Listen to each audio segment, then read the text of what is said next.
എല്ലാ സൂര്യ T V പ്രേക്ഷകർക്കും ക്ഷേത്രായനത്തിൻ്റെ വിഷുദിനാശംസകൾ. എല്ലാ ക്ഷേത്രായനം പ്രേക്ഷകർക്കും ചൈതന്യവത്തായ വിഷു ആശംസകൾ. ഐശ്വര്യസമ്പുഷ്ടമായ ദിവ്യമായൊരു വിഷുദിനത്തിലേക്കാണ് ക്ഷേത്രായനം ഇത്തവണ മാന്യപ്രേക്ഷകരെ ക്ഷണിക്കുന്നത്.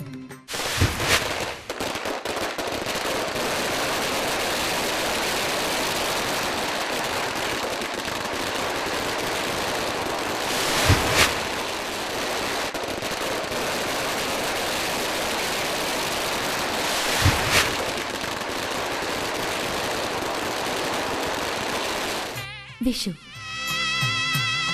ഏറ്റവും മംഗളകരമായ രൂപം കണി കണ്ടുണരാനാണ് ഏവർക്കും മോഹം. കണി കാണലിനാണ് വിഷുദിനത്തിൽ ഏറ്റവും പ്രാധാന്യം. വരും വർഷത്തെ പ്രാർത്ഥനാപൂർവം വരവേൽക്കുകയാണ് വിഷുക്കണി കാണുന്നതിലൂടെ നാം ഏവരും. കേരളീയരായ നമുക്കിത് സൗഭാഗ്യങ്ങളുടെ ജീവൻ കാഴ്ചയാണ്. പീതാംബര മുരളീലയമാവണം.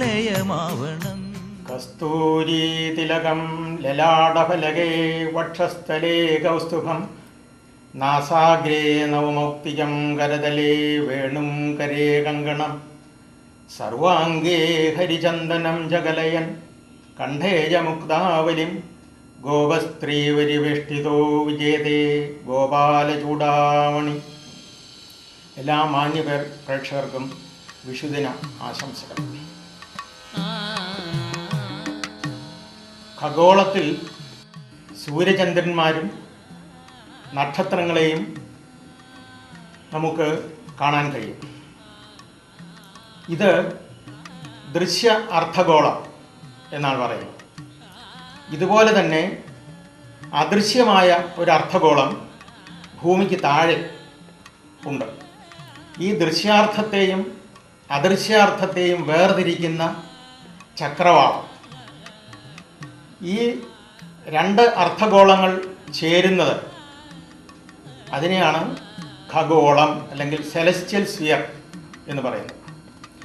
ഈ സെലസ്റ്റിയൽ സ്ഫിയറിൻ്റെ മധ്യത്തിലായിട്ട് ഭൂമി, ഈ ഭൂമിയുടെ മധ്യരേഖയിൽ കൂടി കടന്നു പോകുന്ന ഒരു വൃത്തം, ആ വൃത്തത്തിന് നേരെ മുകളിലായി ഖഗോളത്തിൽ ഒരു വൃത്തമുണ്ട്. ആ വൃത്തത്തിൻ്റെ പേരാണ് വിഷുവദ് വൃത്തം. ഈ വിഷുവദ് വൃത്തത്തിന് 23.5 ഡിഗ്രി ചരിഞ്ഞ് സൂര്യൻ ഭൂമിക്ക് ആപേക്ഷികമായി സഞ്ചരിക്കുന്ന ആ പഥത്തിനാണ് ക്രാന്തിവൃത്തം എന്ന് പറയുന്നത്. സൂര്യൻ ദക്ഷിണായനം കഴിഞ്ഞ് ഡിസംബർ 22 ശേഷം ഉത്തരാർദ്ധഗോളത്തിലേക്ക് കടക്കുമ്പോൾ മാർച്ച് 21 ആ ദിവസമാണ് ഈ വിഷുവദ് വൃത്തവും ക്രാന്തിവൃത്തവും തമ്മിൽ ഖണ്ഡിക്കുന്ന ബിന്ദുവിൽ എത്തിച്ചേരുന്നത്. അത് കഴിഞ്ഞ് സൂര്യൻ ഉത്തരാർദ്ധഗോളത്തിലേക്ക് കടന്ന് ജൂൺ 22 ഏറ്റവും വടക്ക് ചെന്നിട്ട് തെക്ക് ഭാഗത്തേക്ക് സഞ്ചരിക്കാൻ തുടങ്ങും.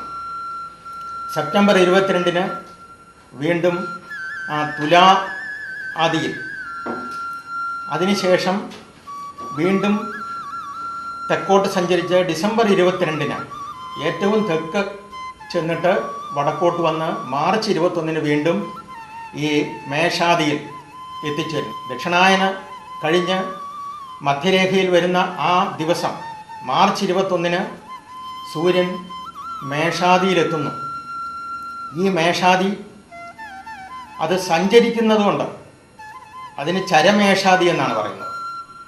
ഈ ചരമേഷാദിയും സ്ഥിരമേഷാദിയും BC 3102 ഫെബ്രുവരി 18 വെള്ളിയാഴ്ച, അതായത് ദ്വാപരയുഗത്തിൻ്റെ അവസാനം, ഈ ബിന്ദുക്കൾ ചരസ്ഥിര മേഷാദികൾ അശ്വതി നക്ഷത്രത്തിൻ്റെ ആരംഭ ബിന്ദുവിലായിരുന്നു. അതിനുശേഷം ഓരോ വർഷവും 50.3 സെക്കൻഡ് വീതം ഇത് ചലിച്ചുകൊണ്ടിരിക്കും. 1800 വർഷം കഴിഞ്ഞപ്പോൾ ഈ ചരമേഷാദി കാർത്തിക നക്ഷത്രത്തിലായിരുന്നു നിന്നത്. 1800 വർഷങ്ങൾക്ക് ശേഷം വീണ്ടും ഈ ചരമേഷാദി സ്ഥിരമേഷാദിയിൽ തിരിച്ചെത്തുന്നു. അതിനുശേഷം ഈ ചരമേഷാദി പടിഞ്ഞാറോട്ട് സഞ്ചരിക്കുന്നു. മാർച്ച് 21 ആ ചരമേഷാദി ഉത്രട്ടാദിയുടെ ആരംഭ ബിന്ദുവിലാണ് നിൽക്കുന്നത്. ഉത്രട്ടാദിയുടെ ആരംഭത്തിൽ നിന്നും സ്ഥിരമേഷാദിയായ അശ്വിന്യാദിയിലേക്ക് 24 ഡിഗ്രി ആണുള്ളത്. ഈ വ്യത്യാസത്തിനെയാണ് അയനാംശം എന്ന് പറയുന്നത്. ചരമേഷാദിയിൽ നിന്നും സ്ഥിരമേഷാദിയിലേക്ക് സൂര്യൻ വരുന്നതിന് 24 ഡിഗ്രി സഞ്ചരിക്കണം.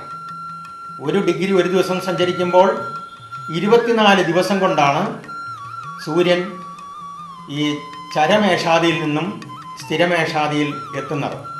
ഈ സ്ഥിരമേഷാദിയാണ് ഭാരതത്തിൽ മറ്റ് ഗ്രഹങ്ങളിലേക്ക് ഉള്ള ദൂരം അളക്കുന്നതിന് ആരംഭ ബിന്ദുവായിട്ട് സ്വീകരിച്ചിരിക്കുന്നത്. മാർച്ച് 21 ശേഷം 24 ദിവസം കഴിയുമ്പോൾ ഏപ്രിൽ 14, ഈ ഏപ്രിൽ 14 സൂര്യൻ സ്ഥിരമേഷാദിയിലെത്തുന്നത്.